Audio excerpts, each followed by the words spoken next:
chunach gat cuasaí dachas agus stáilú raibh do buintach le fheachtas a bhí buint aige le cuasaí dachas luí tú mar go an cuasaí pobl in réire. Cuasaí pobl, so de gan áchún ceistar rinní chus mar hánis teachas san na gaeltachta agus fear Gaeltachta hiú nach so an raibh an gaeilge flóiseach do cheantar an Ní raon rud eile ann. Ní raon, Nuair sin, agus ní a bhéir le gongur as céadíach.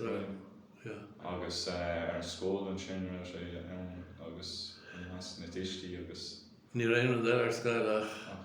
Bhí Breandán, bhí sé leabhar léar nílas go cén tuiscint. Bhí go mar chósaí Breandán go tuiscint áirithe. Has an bhíon radio am, agus bhí fear mór radio bema agus bhí sé géisteach le rodíir. A nílas go mar hiigean muid a gcearta. Tás go scríom géis le Mícheál Héir an trochtach ar chláigh sport. Gus mé beag bídeach. Tás go mar isnar hiigean sa gcearta. Ceapas go mé rud a bhíon trochtar íanamh ná gur sé stéigh sa siomra festis a táint ar imireoirí teirmach gimmert. Sin tuiscint bhí gomsar, ní higus gur chuirsí ar an imirt. Gur sé fearla ar an bág. No, gur sé ráile lads. Rééis sé bhí gimmert, teirmach leat. Sin cuasaí teirmach. Breandán pobl an hiiscint go mar chósaí pobl. Gus an maile mar rud a dúirt an Breandánach is an Breandán mar bhí anhhaig meile agus bhí sé héananas móthir an bhór le chéile. Agus dúirt sé siúd go bhfeiceann locht pobl iad hain trí thuúla an phobal. Agus mar sé sinna bhein go mór mar chuir sé síos ar chochraid a bhí ann. Agus bhí duine ógaigh an hééis bháis, ní dúir sé cén pobal. Ach bhí sacraid mór mílteach an, ach bhí seanár an enach leis. Agus ar a bhíon sacraid thart bhí sé caint leis seanár agus dúirt sé leis sean duine. Beag sacraid mhór mar sin ortsa leis. Agus dúirt sé sean duine leis, ní bheig, dúirt sé, ní bheig. An sacraid í nimán dar sin mar is duine óga fuair bás. Ach mis sé dar sin ní ansach sean duine agus ní púir rómhór a bheith ann nar iotsa bás. Agus an céimí nuaigh ar Breandánach ar sin a go chnic an sean duine sin le héin de thomláin trí thuúla an phobal. Bhí sa gé gur ócáid mhór bet duine óg sa phobal á gáis. Ach a héin bas is rud nádúr a mecht an saoil mar a bhí. Ruhí mar an taal so is. Sinna díl. Agus an sin chunas mar ví tú a bhníomhar a pobl chunas mar a tháinig tú isteach ar cuasaí pobl a stáil ar tú. Fóstaithe an airná sin nó an rud deannach a bhí an. Nílas go mar raibh sé deannach nó ná raibh sé deannach a chus go dtíon oscailt sa bhaileh agus dhéananas céim san eacnamaíocht. Ní hanig lumar slígur ar gailge á bhúmnean mar a bhí go mar gná. Bé níanaan bhí stíime go cuasaí le tríochta agus mar an dó. Barn fiú an stadéir bhí a dhéanamh a chuasaín bhéir le UCG na cuasaí na gailge. Ní hain sé am olcanam mar is i pléann ar fáíocht agus chun sa déir faoi focail luig an món agus chun sa déir faoi focail an nád éigen eile. Cheapas gur chuirmú mar sin. Bhí sa súil go nach níos mó plé a dhéanamh le tíocht agus ar rudí eile tebh stigma déanga cuasaí alíne agus mar sin nach ní hála go bhí. A charénas nuair ich níos me chéin bhfuil is le band sa choláiste chu maith agus ní mar posta fós a chumar go London agus bhí post des maith a go London a gobar hí san city mar an se le a gobar ar an mar an airgid nó money market agus mar sin is bhí pá an bhán. Agus feag tamil bhí mar breásásta go dtí láháin gur chumar síos go Hastings ar a gcósta háas. Agus sé sé beidir a bheith bliain go raibh gan páirt na glasan á pobalí iascint chailc mar pobal a rís. Agus páirt na glasa agus bailibeg a bhí Hastings an uair sin. Agus bhí mar táis buine mína le bailibeg ní le London. Agus bachar an dul thar seáile. Fósa mar a bblion sin agus mar thar seáile go don chuoin bas chun mar a bhein as an náte a bhein. agus b'néan nuair díreach go raibh rec tasnathe Dúir ag bhainte sin, yeah. Ach ní amhain sin ar dhéanamh do bin chéad chúpla riamh chuig ar neis. Mar bhí sa sró in imirce nar áfá. Bin Imige go beidir go choráis na bhí ar the pension nó beidir go choráis nar bhí do bhean chur é gré go to Springfield, Massachusetts nó a dé. Ach ní go choráis Hána bhór ar neis mar hasú bhain a bheith páirtas fphobal agus bin in chéad na tháinig trasna dúrach leis an bobal go raibh Scoil Dhún run ar hanig lo, chuireach Breandán agus dúirt a eacnamaíocht nó dúrach ar ceann nó rinne gur chuid cigir timpeall agus gur bhíonn sé gur Scoil Dhún. Ach ein duine dúirt é sin ar hiic an pobal, mar hena bhí ar a bobal ná hiic pobal gur hiic ar an imirce, hiic ar cén chúis go gachtaíine imeacht. Mar nuair sin gur raibh beidir pobal tríchéad duine in na gcónaí sa cheantar beag bíteach seo, agus bhí tríchéad duine imirceach den méid sa láthair eacnamaíocht a dhéadach an cheantar seo a chur ar fáil de tríchéad duine. So lach a pobal leis go gach imirce bheith ann. Chunaicead ar imirce le chéad go le bliain roimh sin. Bhí 1,700 duine sa phobal roimh aimsir a horta. Agus ní míidir, mar níiad go pobl iad a chothú. Ach tar ré chéile darlam sa tháinig pobl ar dhiscint gur gá lí chun amachtas bobl. Slíomháin ná dul díreach an imirce hééis na bhunscaile, agus dá go Springfield, Massachusetts, nó go London, nó sa bhar in na bóide, nó dá stas na mhuilte Springfield, Mass, na Holyoke, nó na hána seo. Ach an san tar ré chéile hiigad ar gur slí eile le dal ar imirce. Sé sin t-oideachas níos áracha ar té dal bilachan t-oideachas mar dís. Sé sin déanamh go mar bhain Scoil, beidir go meach ar cúpla bliain cruaigart ar rothar dal thachnic isteach an dagan, agus mar sin agus techt amach. Ach dá éireach le, bhecha saolbhad níos fearr, a déta ar luid mreachtainta de híd héin, pléiled chud rudí héin, de hang a hénig mád beidir, chud bheith. Ach dar raibh fáil imirce ní bheith mór an ragad. Bhí sé sin de hiiscint sa phobal, á líchan amach, imirce díreach nó trí Scoil. Gus nuair tharla sé sin na dúrach leis an bobal, ní dúrach alcan bhile é. Ní rógar a sagart bainisteoir na Scoil, ní rógar sé an sápéal, gur raibh Scoil Dhún a fiúin. Ach hiic pobal gur raibh le Dhún, chuir sé sin alc ó fása chora. An taon institiút a bhí a co. Líad héine chasint, te mód a imirce bhí sé le meacht. Hána a go dtí ar le héadína bhí óg take ar leis, chun cabhair thuirtámh, chun trídaíanamh, chun agóidíanamh, mar chastig bhtha an tain institiút a bhí acu, te mód an aghaidh eacnamaíocht. So sin é dtí go fábhar hasna sé, sin an léb bhí gné. So go mar cabhair dó, agus bhí ar an bhá, agus mar sin dó. Agus caiint was daoine bhí buintach leis an bheachtas, ar raibh measc do dhaoine. Well, bhí measc an taobh máach, tá stéigh le siad muintear an háit a bhí an feirmóí beag a bhí an don sin, agus bhín feirmóí beag teach an déig fiú an hána hain. Gus ní raibh mar fós san EU, mar a dtíar fan ní mar fós an EEC. Bhí sé trí bliana sa ramar san EEC. A bhín ar amach titumas chéile, bhí sé níos deacra. Bhí sé gabba trícéir teascas glúglás an líon, feirmór beag bhí má hebchanach, bhí beidir 10 rábhó díag aige.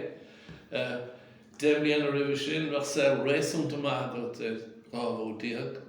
A chanis bhí cuasaí a eacnamaíocht techt a gceist agus mar sin dó. Agus hastal bhád níos mó bainneoid nó bhád níos mó táirge chuir amach le go bheith eacnamaíocht. Agus ní an capital a chun, ní an dairgad a chun, ní ein scéim ann le feirmeach beag is capitalú an bhara. So dá ríad bhíidir bhád níos fearr as, níos measa as, ná bhí mar a bhíidir roimh sin. So sin an forróna níine bhí sa phróiste te má beidir do múntar í Scoile, mar sin lína bhí ann. Agus bhíidir fear mhórtaseach as do féin, as a méad bhíocha, agus as a danga bhíocha, agus a gáilteoir bhíocha. Bhí tuiscin sinna chéad higus gur higadar gur pobl neamh mearnathe iad. Sin ar tháinig riamh bearna isteach in éáid.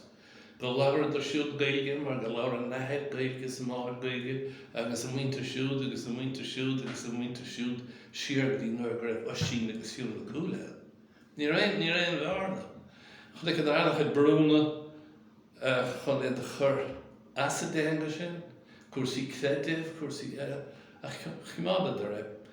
Sífils an ten a leabhar bhean. Is bhí fear bhórtaseach gur thugad ar an gosalótis de rudaí ar fad, agus beag méid ag seachta agus bhí fósail. Agus an son ganún faoi an tain institúid bhíocha bhí fearr ar.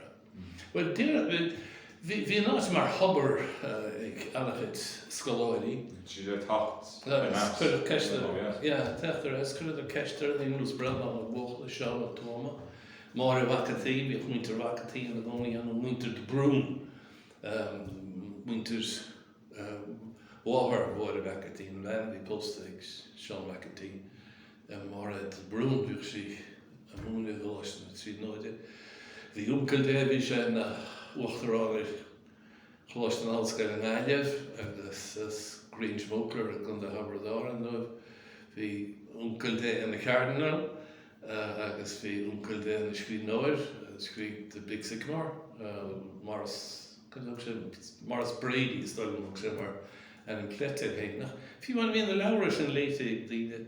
Gus bhí agus mar hála sé go rá sin bhí máide Cruise O'Brien si posta le Cruise O'Brien agus tháinig takeíochtas na daoine sin ar fad. Déanana sais crystalú an úsáid a bhí buinte ag daoine as a dobar se le bhúlta ribhe agus tháinig anachid cúnamh ar bobl. An daoine cinál litríochta, daoine filleadh. Daoine litríochta, daoine filleadh, idirseoirí, daoine bhí gobar sa telefís, mar sin dó go raibh rudí tuca ag an bobl dóibh, nó teanna tuca ag an bobl dóibh agus mar sin. Nó daoine fiúmáin a bhíon an agus gur henig bhfuil ar sása sa saoil fad ar bhídar an agus mar sin dó. Tháinig anachid takeíochta an bobl de mo. Scín an raibh siúlúid againn na bhúnhring blag lia. Agus bhí bailt beagar ar nos listúil agus mar sin dó gur sais. Na daoine ar buile gur hála sé seo agus bhí ar teachtamach gur edigh steas a bhosca agus mar sin dó. Sais léide sé, léide gur rud ag an nám. Rud éigean fiúháin nach tuige me gceart an is Dhuibhne, beidir tá imithe ó hin. Ach gur higadar go gafa éisteach le go pobl, as chun an pobl sin bhí beag nó bheith mór. Dar linne gur pobl ar lethe bhíaltas gur pobl na mearnathe é go fóil. Agus is policy cinál ag leibh in a stát nach a an roiin isteach policy cinál. Policy scoil na bega. Brú le chéad, Scoil na bega. Is nach a gur fleis cíal áire ach nóil is rud a bhír siúil i go ráin. Sin gur scoil na bega a scapathe agus mar sin dó. Gus go chóirí a bhirteteach a dtí áit lárnach go mar áisian a níos fearr agus mar sin dó le fáile go. Ach ní dáin gur tóbhach san áir cad a chéalaigh scoil de phobal. Os rud in ar éire eile, beidir amach institútí eile sa phobal na bach a scoil chun táchtach sin. Ach bhíon scoil ana háchtach das na pobl, don pobl áide is mar dtíor fa go háide. Agus ní dáin gur níor tuigecha sin. Ní hamán sin a bhí sais rudí teachtasteach gur hára rudí mar seo sa Brazil agus gur hára rudí mar seo sa Tualainn agus bhí daoine sais an móla ná ebríon scoil na láracha agus pobl defriúil a bhirteteach agus mar sin dó. Bhí bhil ar túrmaí am éibh an táide. Bhí bhil ar túrmaí ag lucht i dheachris. Daoine cuidáide go níor sé go ar fad. Agus stácha an sin an raibh cinál bhí Gael Bhí teanna saon leis an roiin do bhar an policy sin an raibh bhí níor ab drú. Well, ní rah tennis is noch go ra, he says olkerling in Rheinach and near the Rhine in Radara. It's then an avard, so he's Then an avard, it's totalitarianism we all know how to start near to Radara. We hannig kigri when the one we says crinu pavilion is kingdom hannig kigri is art kigri na very dim get the pain. On techrechte we kan na Gníomhaire stad river Laurimer Latina agus tan Scoil Dhún Chaoin, you know. Iarach criniúlis an t-oideachas an gnáisian Faulkner we has Gaeltachta we know. Agus fir sé pléile Scoil Dhún Chaoin was ran farste. At Yulta Shaol Lin le Indra Wunsch le Chiarraí. So fábach mar sinna. Bhí an aglis mar a chéile, bhí an aglis, ní fermór aglis a misise. Ní láirech an saga paróistin mar derfo, bhí an chomir bhí na hiig chus leis na cuidas na tuismóirí. Ach ní scíd sé steach sin. Hána sé machtar sé gur rudí táchtach eile sa fróistin nos an teach fóbal an sé péalaí isiú agus mar sin dá. Ní ar sostal art van Scoil. Chomir ní aspach Chiarraí Casey bhí an now. Ní ar sé siúd sostal art ar na rutí se haide. Is cín me gnám agus led óga bhí an gur chur sé an spáin agus Franco agus rudí mar sin bhí a pléiles a dtíine sin ní rud sosta. Ní háin sin nach bhíidir rabble-rousers, outside agitators, band of bomb types. We are hurt to ring agus mar sin dá. Agus is gin máach ein band of bomb types bhí an mar sin ach grámir. An álas an fála sé an agus tíar bhéint in sásta éisteach. Can Dave na haglis sé, a team an roiin, so he's mar tá policy acu an aglis. Ní sa gom ní hiigim sin aglis sin sag próiste bhí mar bhainiste. Ceis smachta bhán cúla. Níl is on ní hiigim riamh an bhaint a cháin go bheith siúd ben sagar paróiste bhí mar chairlach choálas a sóda be siad fós tá mar chair le ar scoilena. Bhíon achar na scoilecha le líon saoire siad a chocaíon fuína bh éisiú agus rudí mar sin.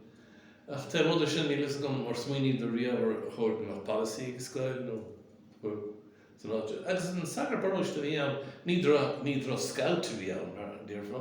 Is then gur bhana bheasa go mar a bhí sin mar bhí a chrís an áid cheart ó hebh fphobal hain pobal gras a siúd bas cnuc an óir nó í Selton i géirí huaig Prádraigh de Brún a bhí UCD glóirtracht a si agus go bhfuil hegat ar fáidir de Brún.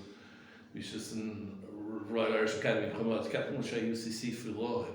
Ach cin an fear céimig cin seach chud studéad ar a phobal hain agus fós ní bhac sé le láir linne bhí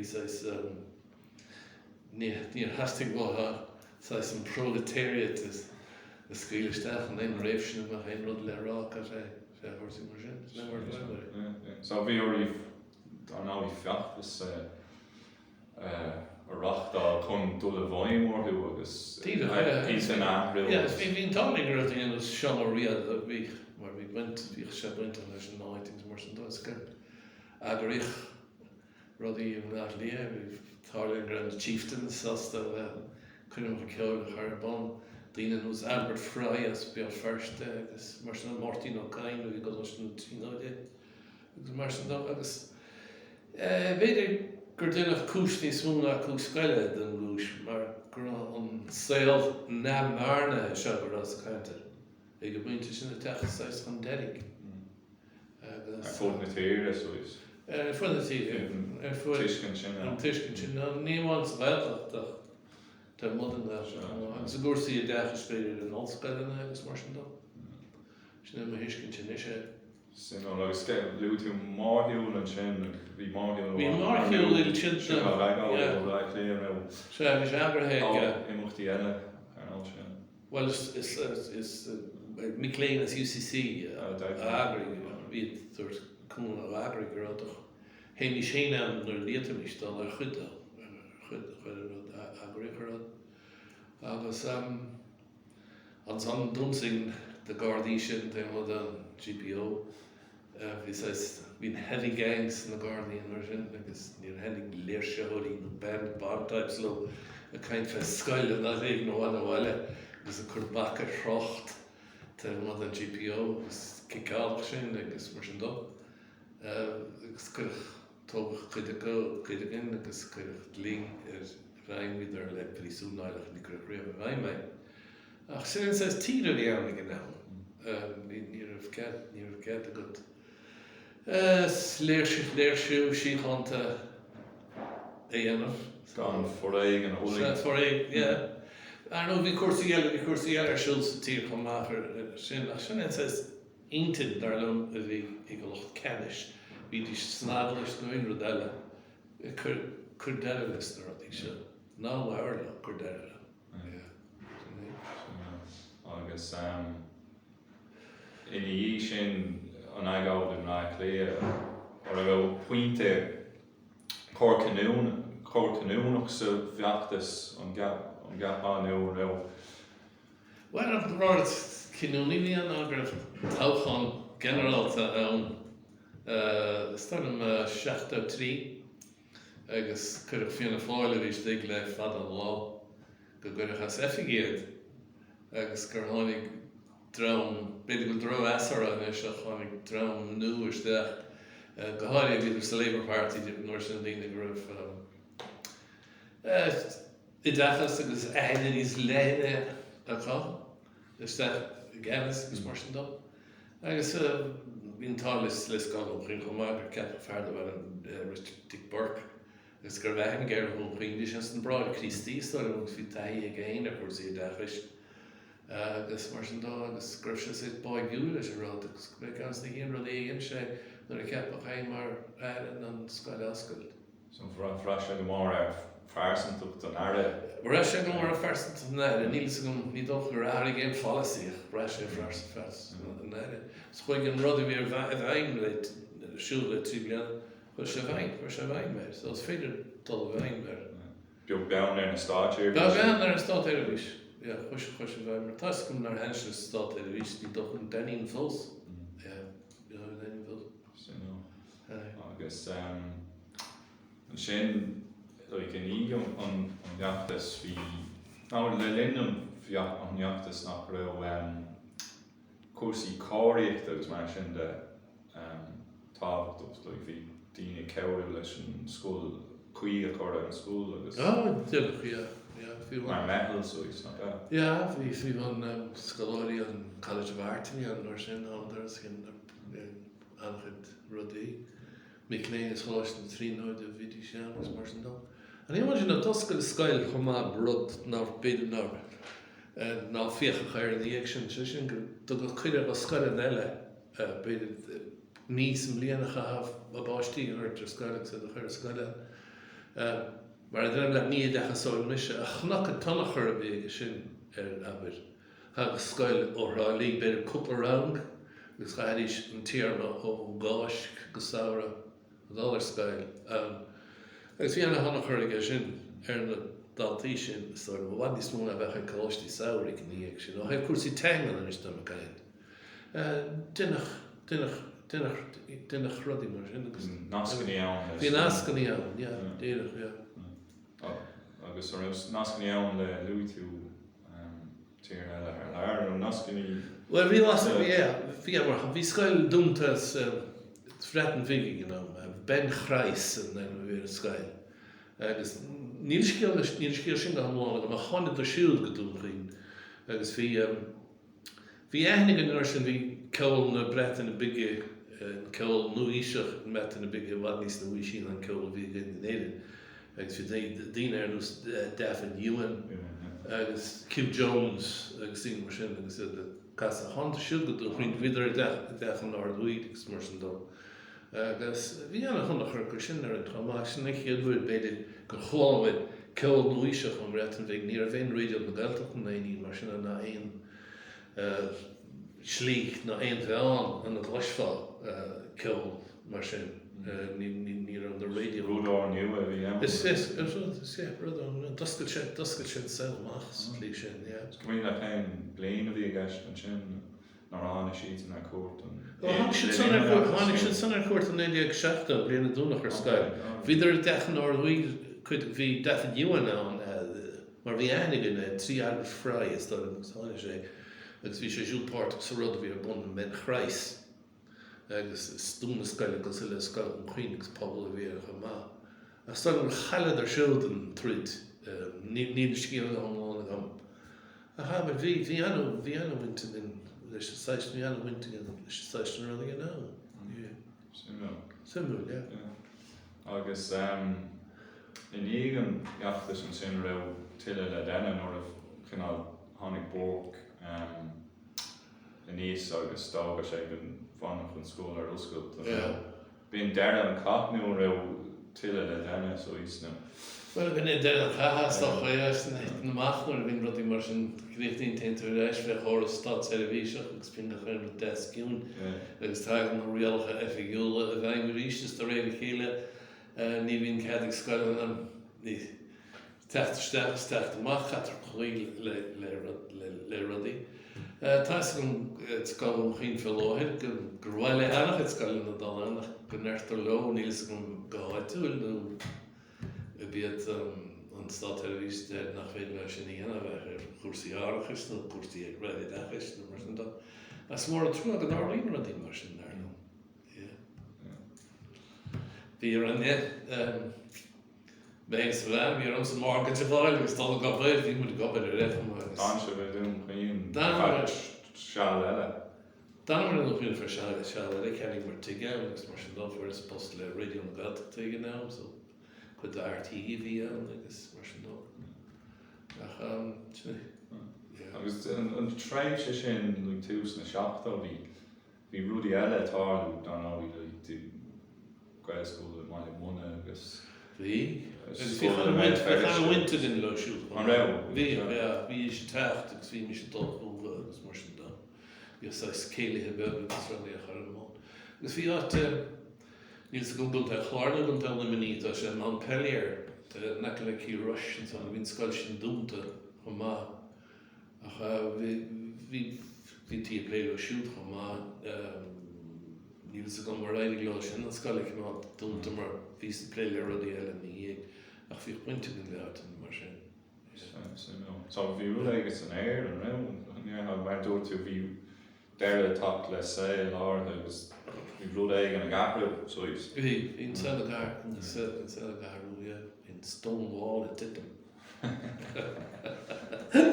Op a clé cloch. Níl sa go má bhéimhád a sin.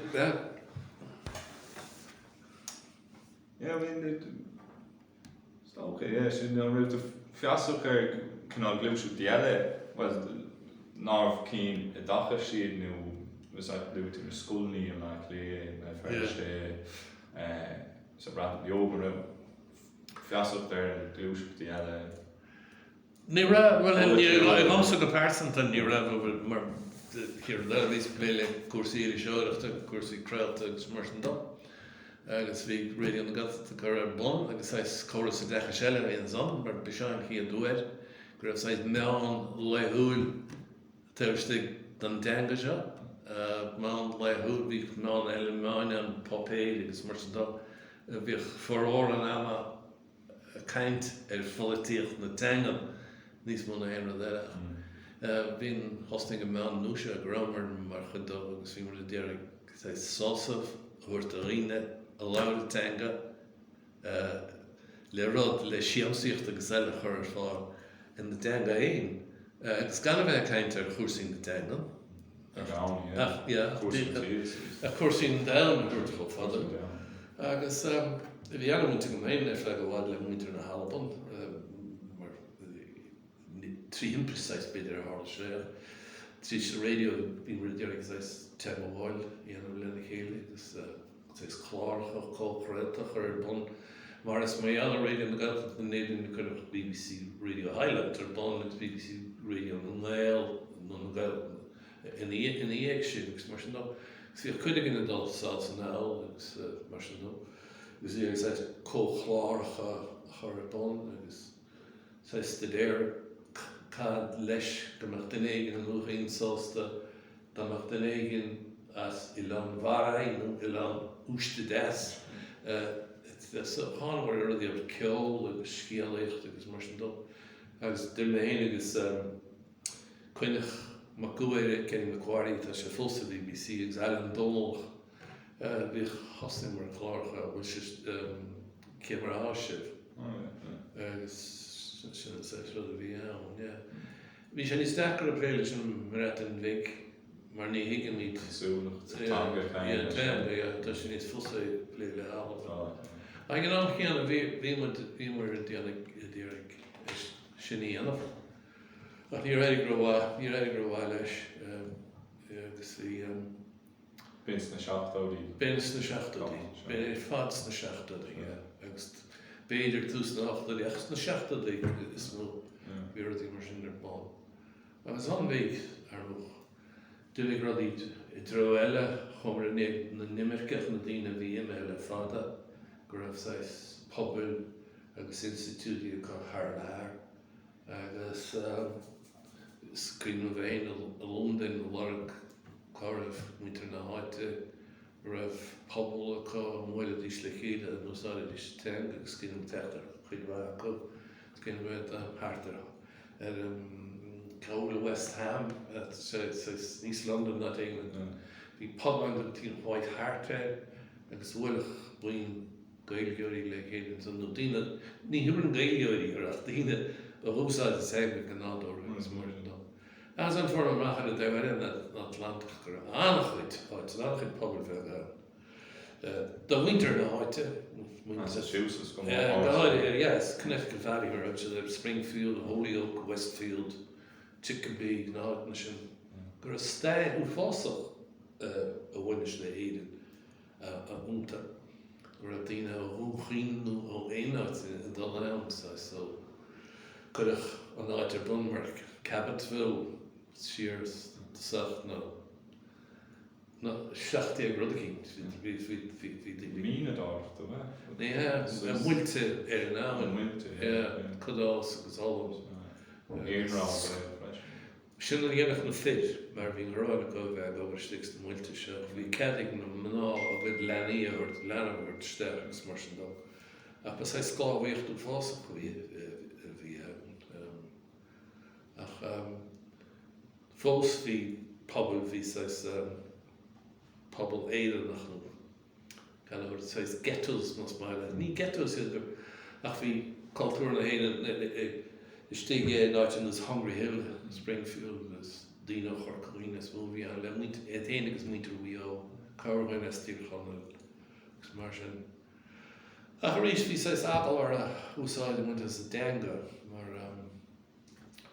is bhád na níhé sin a higus cén fáil agus cén chúis go raibh sais scaimre ar tangan mar go raibh an rutse go hefi gúil go raibh chlácha nó stone walls America chumach agus go raibh rudaí ann nar henig leis an establishment go níanaéis well bhí más pléireannach a chumach ann ar tascam sciad ben bháiniginn sin tam bóhum chuoiní be antíní do bháthir ní a siríomh a gceiste céad fannacht America a chuis siad a scial mar fada bent le a céanna me chuid gaiad agus is féidir chuis sí ann I héana agus an bochad a bhí sí chun na fósa cheanna sé siúd rá fís talún ar chuis ann chud ar an éigeach fís trí. Bhíidir chun techt bháile nar a méadáir airigid gur le chéile go. Bhí sé siúd chun naimhóga chinach agus eile bheith chinach le chuir fís talún as an tháinig Wall Street crash. Agus chaileadar na piganí go léir a bhí go. Agus mar sin ní bhhail sé siúd ar fust for sí sin post ó idáil chéine agus mar sin dó. Idir gáilín fósadar agus gan é fósteach I bhhaile agus an bhí bert leanamhara agus higadar do réad chéile ná béidir na tucarí sé leis. Ach fós cheidir go tucarí so bhí ar tógant na leanamh le gailge agus go dtí gur chuil go leanaí ar scoil. Ní an leanaí ar bhád ar scoil nar chuil an príomh is benmhéalta bhíntas, benmhéalta éireann a chuí níl san mar go chuoin éireann nuair a chuir sí fisa éire ará gur a feibanna orláíochta ag amach nar a seánta rudaí ará a gceart. Agus bhil dúirt sí is gaige an áirmid leis bhí go baile, ní sé sin ceart. Beidh do bhac ní ar seánta aon rud a bhuaimniú a gceart a riamh, agus dúirt sí má leanann tú ar ag beidh ar rinne chur go dtí psychiatrist. Agus nuair a chola sí an focail psychiatrist, scabann sé iad mar sean le déag trí chur a dhéigin, agus sa dailí ar ascaidh go airt i go baile. Agus má thola sé an gás amháin thoir sé annachchuid gásanna. So sin ar a higus gur bachaní chun maith ar fórsaí ar bon America agus táfós a gine aon teanga bhéarla. Tá Spáinis is rudí teiste is. Ó fecinn tú na fí seán seo do bhhaoine dul ar muire má leabharíonn dim Spáinis. Has bháin idir sin, ní henning sin nó. Ní henning sin is náglas a chead. Agus chud an náglas mar hampla bhí ar páirt agus dús na Celtic Societies, ní is gan choir country na Celtic Societies. Maar bhí ar dhéala go teanga, scríomhann léana teanga úna go dhaoine gur raibh an teanga go. Ach, an tan chur an acla sé taon pápéir ar bon, mar a dhéar mar chud an Celtic rud se. Ach tá réad a chéile hit an gailge amach ar fad as na rudí seo agus bhí smó béarón agus mí smó bhainte go le cuasaí na abal se ná mar a bhí le cuasaí cultúr na teanga. So is imprúil agus cultúrtha sin bhí sé chur brú ar chósaí. Well, nílas an bhfuil sais mindset bhí agus bhí sé anna láidir agus tá go bh ceannas an carcha bhí anna ghailach San Francisco agus bhí muintear na héanana agus bhí muintear na halbanán agus bhí rad a bhesca le chéile má nílas go mar hála sin éon á teile ach ní léon stadéir díonta géine ag fáil sa sólram. Bhí golóracha gur bhfuil le chéile go bhfuil ar Golden Gate Park agus a fear bhí garas an síiste mór a bhí an fear de bailm de John McLaren bas ar a gail an Albhain agus bhí sé fíorghailcha héanagus mar sin dul. Agus an sannach bhí pápéir, hostig pápéir ag na gail San Francisco leader sagart is Gaeltachta is long walk an Gaeltachta fel Peter York. A chur a bonna fear bhí anna bhheilach ar chite agus bhí sé ará léana phobal gur chóirdóibh a déanga choimeád agus gannig cha bua nar a bhíon sagart eile ná luach sé óráid cháiliú ag gnéan the turning of the tide is dóil an thug sé agus mar sin dul go bín teanga rud is táchtaí a bhí imirce. Ach a pápéir se de réad a chéile ní réon réilgí sa pápéir agus bhí anna honna chuir an pápéir na héimicí go gáir bhí San Francisco mar níorfa. Cé gur sé anna bhealach ní duineach éoníireacht an teanga airgusteach ins na meáin. So lis sé rud. Sin bhí na pápéir fíní nach America. The Gaelic America bhí canál ráná beog chuideachú ag mé seacht an seos an siúlach sin méid fábhór. Gaelic American can cint is fear. Pápéir fheardáil an Gael can le fearras bhí sin an múna Scoil Brooklyn míhall Lócháin agus cinn sé siúd is príomhfuil ar bheanscoil a bhí an. Bhíon ceann go diise bal hachthuiile agus na fuair siúdbás raibh ógs ar 8 nach 8 8 nach 9 agus an duine rud nuair a gcéann sé siúd. Bhí an Irish Echo Malston choimeád bhí PC Gaeilge nach mar deirtú ní Bhí sé den nás í sin cheall ar raisiúnta go. agus rudí thugad bhí sé go léomh solas PC bhí agus chuirí sé PC nach choimeád. Ar mar an na pápéir sin a dulthart ar gún cuioine agus tú sa fás níos chéad. Rud a chur nálamtas ar na ceann amháin ar as gínas anchaid ebre Springfield, Massachusetts, agus Hungry Hill mar amtá. Agus Dar tháinig an dónar amach seoiltún agus cinsile. Tá dána le fearraí bhracht am an pádraigh go éigeirtí. Scíb sé dána níl san bhfuil dána ar oscailt mar eile a bhac a bách teachta bhile oscailt. Bhí 6 chluinéir nó 8 chluinéir agus bhí cúpla an si teachta bhile oscailt chuig ledí agus bríos. Pond chuig sé le Lombard Pond ar agus bácha.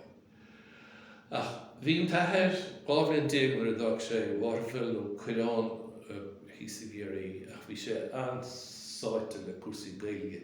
Agus bhí sé ansáite leis na Celtic Societies. Agus bhí sé múna ó imirce chun léamh agus scríomh de seachtain go bhí chorán aige. Agus nar chuid fearr le chorcaí na sáda bhain don Spalpín fánach heilig sé siúlaisteach sa choimeád. Well, bhí sé siúil a scríomh chur dátas, bhí annach dánt an maithe leis ar a Gaelic American agus an Gael le ócháin agus mar sin dó. Ach ní bheith féin cháiléir as na dáta sin marach gur chun sé an dánt seo ar a bhac doncha a bách nar bhí sé bliana. Agus tuis gur bhfuil sé le pádraigh mar píris, agus gur hanig pádraigh mar píris leis, cheol sé an dánt go dtí pádraigh mar píris. Agus chuir pádraigh mar píris meacha as chuí solis. Agus as a blue solis, tháinig sais cáil ar an ná. Ní gin éon duine rias de déir ar éon dá eile ar scríomh fearbach na aon mar sin. Agus dá bhhair sin tá sé sa dúinle mar déirfa. A chum sé dáanta anam eile nach bhfuil éon lehantas iní mar sin. Ach sé rud hamar an ar ghéanas na chéad agallamh le daine Springfield. Fiúin ar sráid an a raibh ó héigeirta gur raibh siúpa aige, siúpa éadaigh bhí aige. Cleveland Street, Springfield. Níl luaig éine riamh éile. Níl dúirt éine am gur bhfuil léad rinne an gur chum sé dána gur chum sé aon rud mar sin. Rud fós agus mim hanar nach tuigim a gceart. Ní hiigim céim fá nar a síimeach ann céim fá nar hiigeidir nó nar a bheith cháiléir.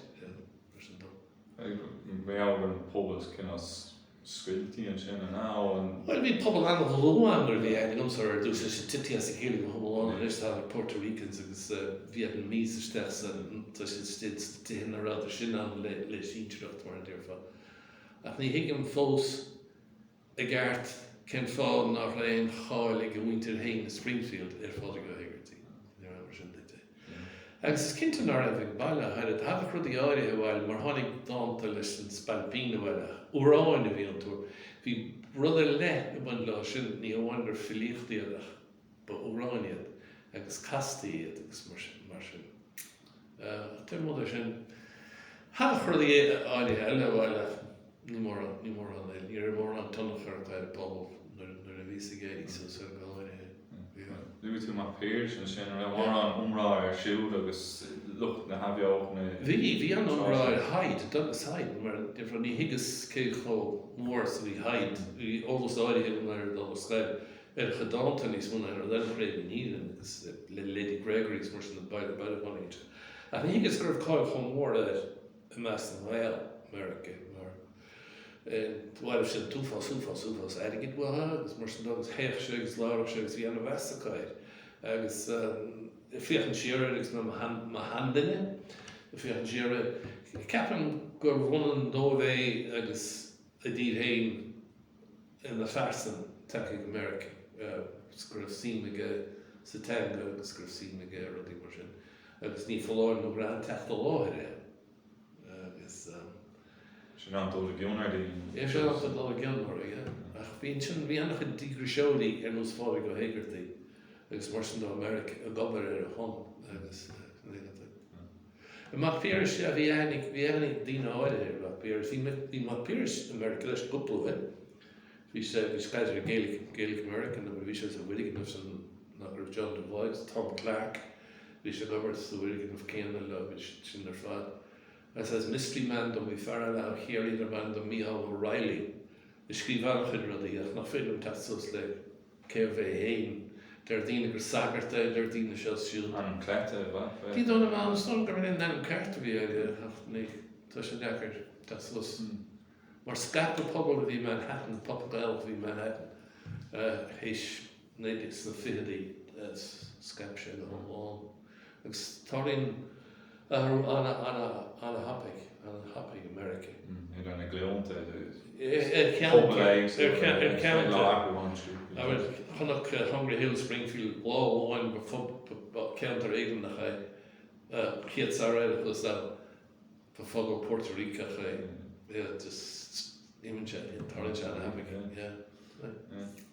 Agus dúig an ceistréin an sin na filleadh Dhuibhne Chaoin an tá scoil an lára amachnis a chuil agus cead an teuchaí ó bheith scoil agus ag na pobl do hóran. Well, it's something over the very good for over the Lenny at that stage.